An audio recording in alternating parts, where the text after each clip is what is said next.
All right, guys. Good morning. I hope you guys had a great weekend. And there's a few things today, right? Another volatile day. I don't think it's going to be as volatile as Friday, right? But Friday, the gamma report was right on point on the Qs, right? And if we look at the Qs, and if you studied that gamma report, like if we go here, right, we're on voice chat, and then if I go on the 15-minute chart, right, they gave us a hint. All right, the day started from here, from right here, right in the mid. That there might be put covering that might happen in the Qs. Initially, we had a little rip in the morning, then we came down, then we just tested this support level, and then from this support level, when the 355 calls, I made a small comment that if I get the 355 calls for about $1.50, I'd probably jump in. The reason being for that, if you're listening, right, because those calls were going close to $3, and I had my resistance point right here, roughly 360ish, right, right here. This was a resistance for me, and I was thinking if I paid $3 for those calls, and let's say Qs stay strong and they even move up $1 every 1 hour or 2 hours, because we don't know how the move's going to happen if it happens, right? And even if it goes towards 359, 360 by the end of the day, those calls will go from 3 to 5. But those calls on and on index, when you buy a call for $3 on SPY or Q for the same day expiry, that's an expensive call, because if it was to go sideways like here in this resistance, those calls would lose a lot of premium every half an hour, right? So that's the reason I wanted those cheaper. I did not want the further ones, because of certain reasons. And then we got the dip. We got, they came down to $1.55, $1.40, I believe some people grabbed, right? It was a great entry. And then they ended up finishing where almost near us $6 plus, all right? And which was a great risk and reward. But this move was given in the gamma, right? And it was just based off of that.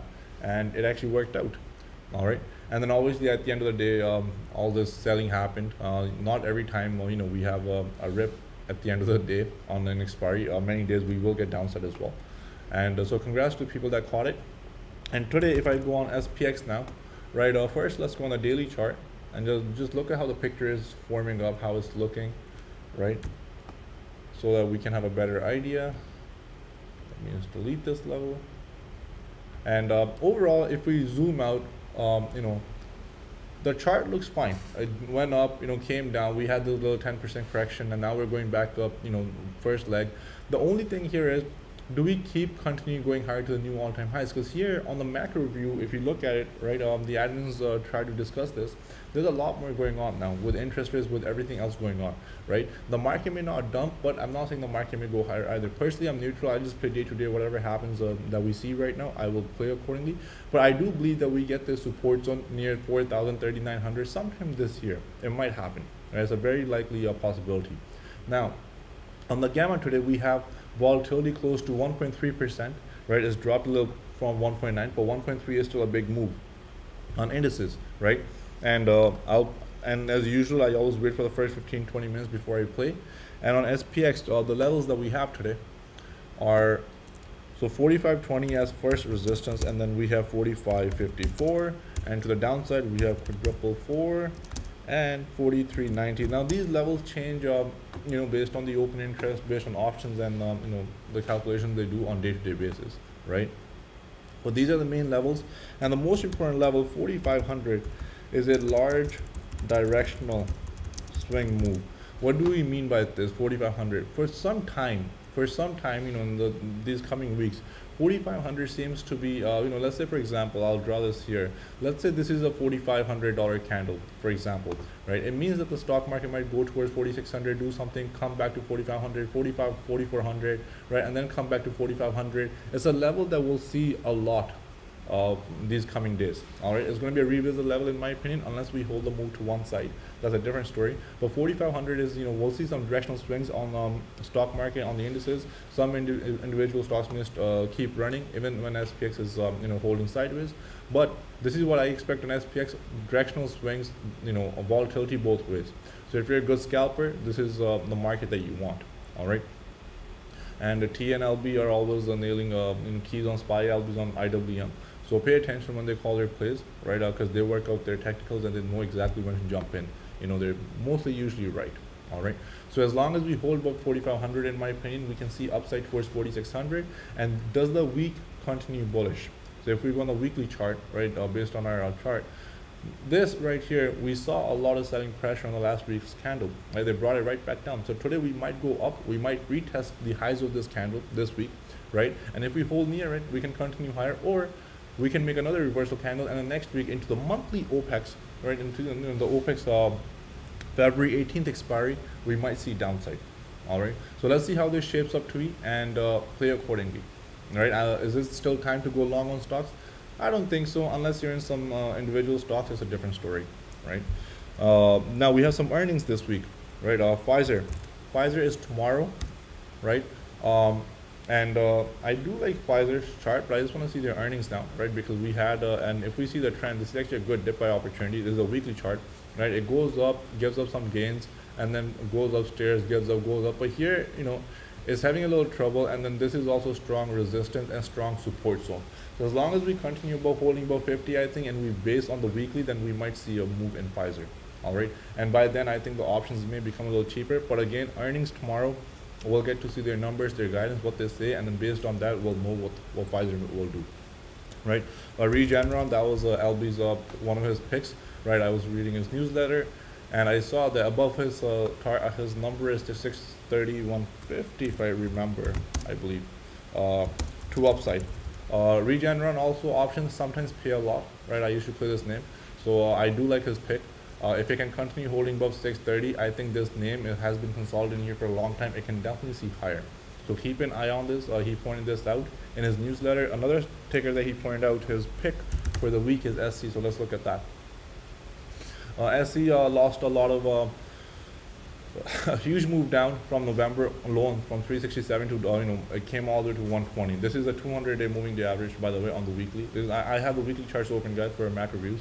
So SC, I think I do agree with him. I think there's some fuel left in here. We might see close to 160, 170 on SC, right above, as long as we can hold above 160, because I know 158, 159 is a little tough resistance.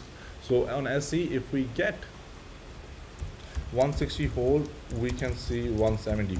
And right now, these names are great for spreads. What do I mean by this?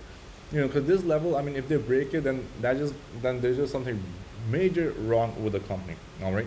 Now I know these downtrends cause fear sometimes, but that's the time to buy actually.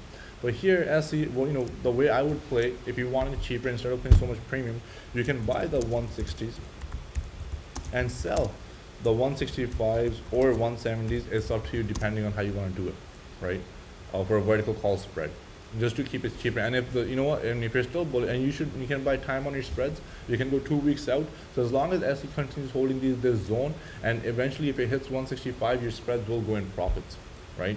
And you can then take your profits on the spreads, right? And if we do get a big bounce to the upside, then your spreads are all in the money. You can hold for max profits. That's just a strategy that I would personally use right now, vertical call spreads here, and then play accordingly.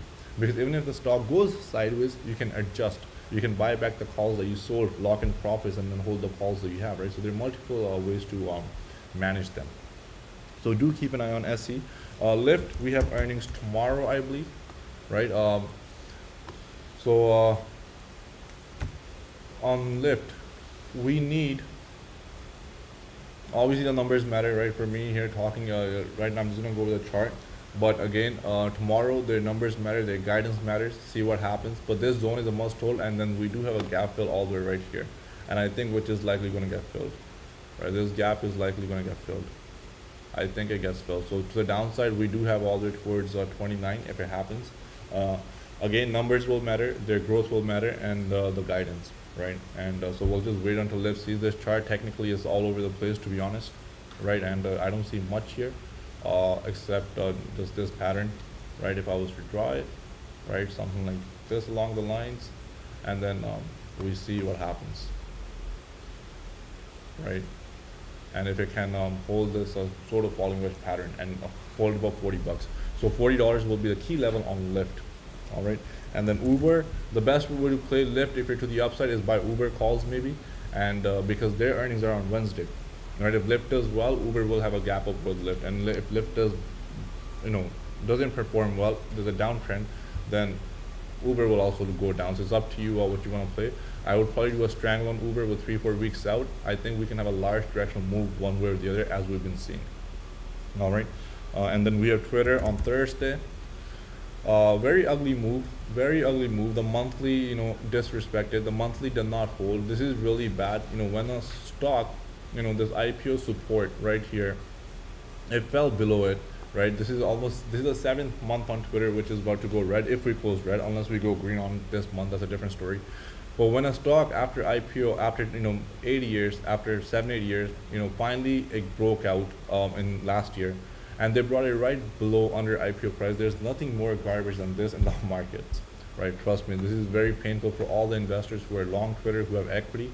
The stock has gone nowhere in the last many years. Traders who bought here and sold here is a different story, but as a long-term investor, the company is doing nothing, right? Jack hasn't done nothing. He's a smart guy, but he hasn't done jack shit, right? But Twitter needs back above $40 hold, and if we can get above back to 45 plus, we can see a move on this name. But the monthly needs to make a reversal. I'm still waiting. So let's see if the monthly can make a reversal and close above the 50 MA, right, on the monthly, and then we can see a move up to the upside. IWM, guys, if you're in our premium chat, nobody plays IWM like LB, right? The monthly looks fine. I mean, the flag breakdown, and now even if we go retest 208, 210, I think we see lower. There's a good possibility, just based on the monthly action, that we visit this zone sometimes. This is on a macro view. This might happen in March, April, May. I have no idea. There's a slight possibility that we get this move. The only time this move might not happen is if IWM gets above 220, 224 zone, above this, and there's a long way to go before this happens, and there's a lot of selling volume, right? So what we want to see is a strong hold here, or at least continue defending $200 level first. So if 200 can be held and defended, we can see to the upside. All right. And then we have Snow had some comments from one of the analysts, right? I think they have earnings. Let's see. Yep, in March. So Snow had some good comments, and just keep an eye on this name, guys. Right? With the market, if the market stays strong, this is one of the names that can make a big move. This can easily go test this 50 MA. It can go test 317, 320. So Snow is one name that you want to have on your radar. Baba, absolutely disgusting. SoftBank news that they're gonna reduce their stake or sell, right? And the weekly just looks very weak. It's unable to hold any levels. It is unable to hold any levels, and it's been stuck at this 120 for the last 2 months now, right? One, it is building a strong base. There's a lot of support here, which is good. But with this SoftBank news now, what happens? Right, if it continues lower and if it continues holding above 130, I'll give you guys a tip. Even after SoftBank news, if Baba gets 130 now, then we can say that, you know what, this is a strong bottom now. Even after these SoftBank comments, if Baba manages to get above this zone, right, if Baba manages to hold above this zone, then we can probably say it's a bottom, and we're likely headed towards 160, all right, for short term. And but with SoftBank, if we break the lows of these lows that we have of 110, then we're probably going to get 90 and 80 on Baba. That's the stock market, guys. What can you do, right? Caterpillar, another name I was looking at, right? If I go on the daily, there's a good chance if we end up holding, and now this breakout did not happen on the cup and handle to an upside long. They sold it off from 228, right? It looked great, but it's holding these support levels, all right? It's holding these support levels, and if CAT can get above 205 again, right, 205 is the key level now. 205 plus hold, we can see 215, 220 again. All right, but 205 has to hold no matter what. If 205 does not hold, then it's going much lower, I think towards 180. This is a name which can be a strangle name, right? But again, I would wait for a few days, let it base here. If it bases, and then play a strangle, and then it's eventually going to give us a $10 move to the upside, and those strangles will more than double, right? Home Depot was another name I'm looking at. I don't like this chart. To me, it looks bearish, and the first pattern I see here is boom, a nice little bear flag breakdown to the bottom. All right, and now if we continue lower, and if we break this 50 MA 345, we can even see 320 on Home Depot, right? A stock, one of the strongest stocks that kept just running before, right? And if we continue holding above 360, then we see higher. And if it continues holding in this base right here for another 3-4 days, if it stays here, Bucky, if you're listening, if Home Depot is at 360 by Thursday, Friday, remind me, it's time to go strangles on it. Then it's going to make a big move one way or the other eventually, and we'll get paid on those strangles. All right. And MasterCard, Yash absolutely nailed this name. Absolutely nailed it. But right now we're at resistance near all-time highs on MasterCard. we're at resistance near all-time highs. The question here is, if the market stays strong and the market continues higher, MasterCard can make a huge breakout to the upside and then go 420, 430. All right. So 380 was a hold. 380. If we continue hold, we continue higher. Under 380, 360 possible again. This is an old comment, but it's valid again based on apparent actions. All right. And again, guys, it's Monday. If you had a great week, protect your gains. Don't have to play every day. There's a lot of volatility in the market. You will get to play some scalps, but be very disciplined. All right. I'm going to do a session this week. Managing risk with your positions when you're in, how to do them, right? I think I posted in the premium chat, and we'll go from there.